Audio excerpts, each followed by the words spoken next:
To start, I want everybody to think back to the last time that you tried to incorporate something new into your routine and you failed.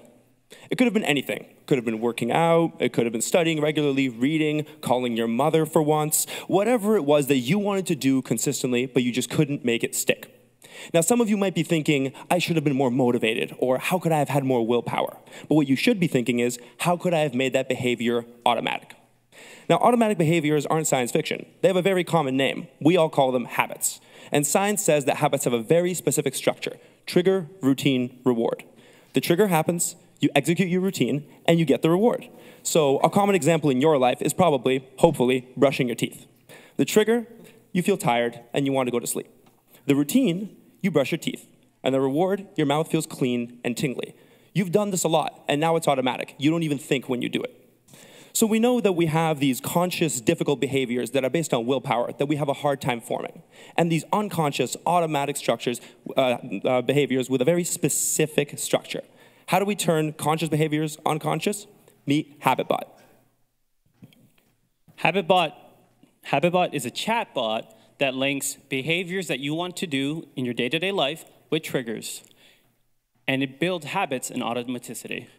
Put simply, a behavior on its own is just a behavior, but with HabitBot, we add a trigger and a reward, and we turn that behavior into a habit. So, how does HabitBot work? It's 3 simple steps: discovery, setup, and daily use.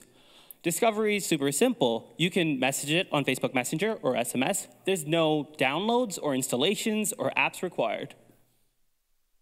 Setting up HabitBot is really simple. HabitBot will ask you 3 simple questions: what you want to become a habit, what time of day you want to do it, and an action that you do during this time of day. So in this example, Ilya wants to meditate in the evening, and he chooses brushing his teeth as the action. So every single day, HabitBot will remind Ilya to meditate after brushing his teeth. Then it will check in with Ilya to make sure that he actually did meditate, and if it sees that Ilya is not meditating, it'll work with him to come up with a new trigger. Over time, Ilya will meditate on the daily. But what brings Ilya back to HabitBot? If he's results-oriented, we'll give him graphs and keep him up to date with his progress. If he's competitive, we'll have leaderboards to compete with other people who are trying to meditate as well. If he's socially driven, he can share his progress with his friends. This makes sense for individuals, but what about organizations? Organizations are filled with individuals who all are trying to combat rapid change on the daily. What types of change? Changes in technology, changes in process, dealing with making sure that they have enough wellness to actually deal with these changes. And so let's look at an example. Mr. Smith recently purchased a sales tool for his team. And Mr. Smith wants his team to actually use it. So with HabitBot's help, individuals on Mr. Smith's team will start using the sales tool. How? HabitBot will create a trigger and a reward that will help bring this behavior of using the sales tool into a habit. And let's get it. Sweet. So we see that how HabitBot drives adoption, but why the digital transformation market? Well, put simply, because it's gigantic and growing. Everybody is addressing technological and process change in their organizations, and they need help to get their people to do it. The current players in the field are either slow to set up or very expensive. And because HabitBot is both inexpensive and very lightweight, we are poised to make rapid change. The revenue model is very simple. It's a software-as-a-service product where the company will pay per month per user, but they only pay once they see it works, after 3 weeks, the 21 days it takes to form a simple habit. This kind of strategy has been great for business companies such as Slack because it allows the companies like HabitBot to demonstrate their value. But where does this value fit in? Well, for most changes to happen in an organization, you need a change agent, such as a manager or a consultant, to have a plan to make a consistent outcome, such as a sales tool in Mr. Smith's case. But between the change agent and the plan is adoption, and adoption is what HabitBot does best. This value is actually directly related to our go-to-market strategy and our market fit. We want to work with both sides of this chain to get HabitBot to market. We will work with change agents to make their transformation supercharged, and on the other side, we will integrate with common enterprise softwares like SAP and like Salesforce to make their implementations stick. Now, we're starting with digital transformation, but the use cases for HabitBot are truly endless. From universities and high schools who want their students to form better study habits, to physiotherapy clinics who need their patients to be performing their exercises at home, to healthcare providers, as medicine pointed out, who need their patients to be taking pills even when they're not at the healthcare provider. The simplicity of HabitBot makes its use cases ubiquitous. The best part of starting with an enterprise market is that once we have an enterprise user base, we are going to be able to launch our consumer product with that user base in mind. Then those habits that you had at the beginning of this presentations, the ones that are only desires, can now become reality. HabitBot can help you live the way you want to live. The timeline for this is simple. We are currently testing a prototype with over 20 users in a university's thesis.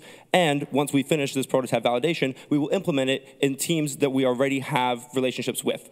After this, we will have our enterprise go-to-market, and soon after, the consumer product will launch. HabitBot is an innovative product, and we're the team to make it happen. I've been lucky enough to have consulting and design experience across a wide variety of industries, and Mohammed is a software engineer with pedigree at some of the world's best software companies. We're dedicating ourselves to making HabitBot a reality after graduating from industrial engineering in April, because we believe that a world where we live the way we want to live is a happier one. Why do we think that we're the team to make it happen? Because we already have.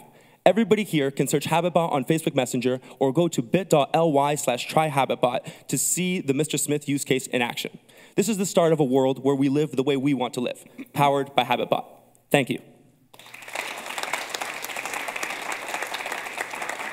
We'd love to hear any questions. All the judges are coming from a big organization, enterprise, and you mentioned that that is one of your go-to-market strategy. Absolutely.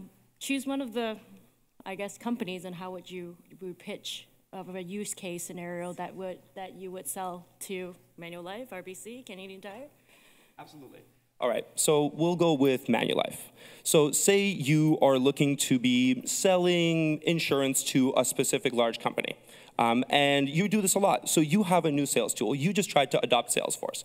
Now, you know that Salesforce's use is going to help you not double talk. It's going to help you keep your pipeline organized. It's going to help you do all the things you want to do.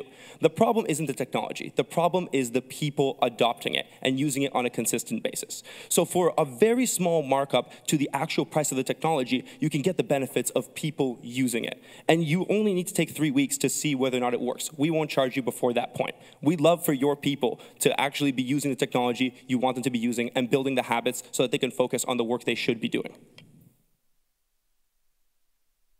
Something like that. Thank you. What factors went into your UI choice? So, that's a great question. Thank you. So number one, for the consumer product, we want to reduce friction. The install barrier is something that kills a lot of ideas, from seeing an advertisement to actually installing it. But here, it's as simple as one message on either Facebook Messenger or on SMS. Number two is the fact that a chatbot is, once it's on, it's actually quite tricky to get rid of, because you're not going to be deleting Messenger, and you're not going to be removing texting from your phone. The third bit is the fact that it allows us to have very, very quick interactions. We don't want there to be great friction for our users on top of them actually having their habit. With a chatbot, what that means is that they can pretty much take 20 seconds a day to just say, yes, I did it, or no, I didn't do it, and regardless, they get the reward for using HabitBot through the images that come through the chatbot. So it's lightweight, it's low friction, and it takes very little time. But it seems like there's an upper limit on the number of habits that you can control at any time just because of the density of information that flows through something like a chatbot. So that's a really good point, and we thought about that as a limiting factor.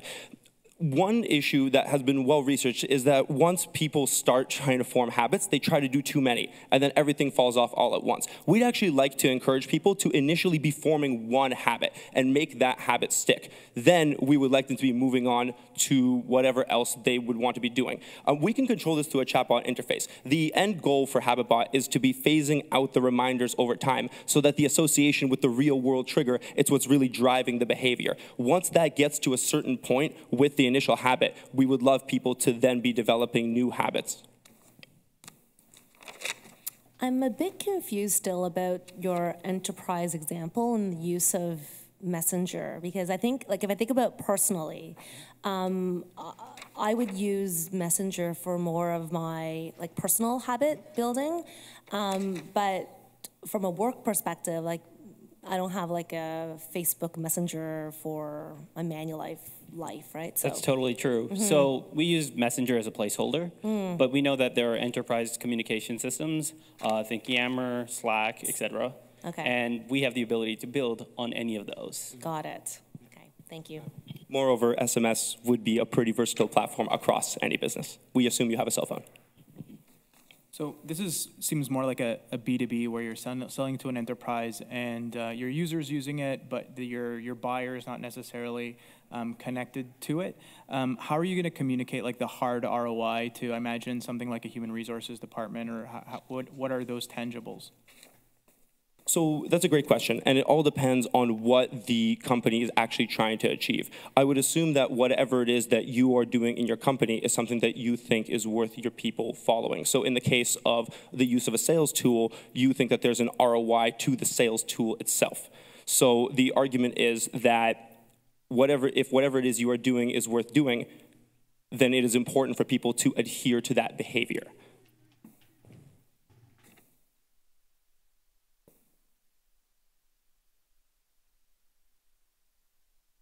Can you walk me through the revenue model again? Mentioned something about having it after 3 weeks. Yes. So, correct me if I'm wrong, but you mentioned that it would you only charge after the habit is formed. So why would they pay when it's already worked? So the idea is that they see the tool as something that is ongoing, as something that keeps people coming back to do it, right? We think that the habit only exists if there is a consistent reward and a consistent trigger. And the building of that trigger association and also the delivery of that reward is what HabitBot is providing. The other thing it is providing is visibility to a manager or whoever it is who is overseeing the behavior that they would like to be formed. And because, as you astutely pointed out, these people are the buyers, not necessarily the end users, what they get to do is see, so who has been reporting that they have been doing what they've been doing? Who is it that has been who has actually been doing the behavior that we like them to be doing? And that is the value to the actual client. 25 seconds left. What is the nature of competition in this market, and what's the barrier to entry? Like, what are you holding on to? Like NLP, the technology here seems to be commoditized now. So what is the thing that you're bringing that's not easily replaced or easily replicated, I guess? So, it's two pieces. Number one, as you said, any kind of AI capabilities that we'd be putting into HabitBot, but the main thing is the generalized text nature of it. So it's not about Messenger, it's about the fact that this can be inserted into any individual workplace chatbot, any individual intranet. So the fact that it is very, very light to insert, and the fact that they could implement it very quickly. All of our competition is strong enterprise software. If they have to install themselves, we don't think that they have an advantage over a lightweight chatbot like what we're providing. Thank you very much again, HabitBot.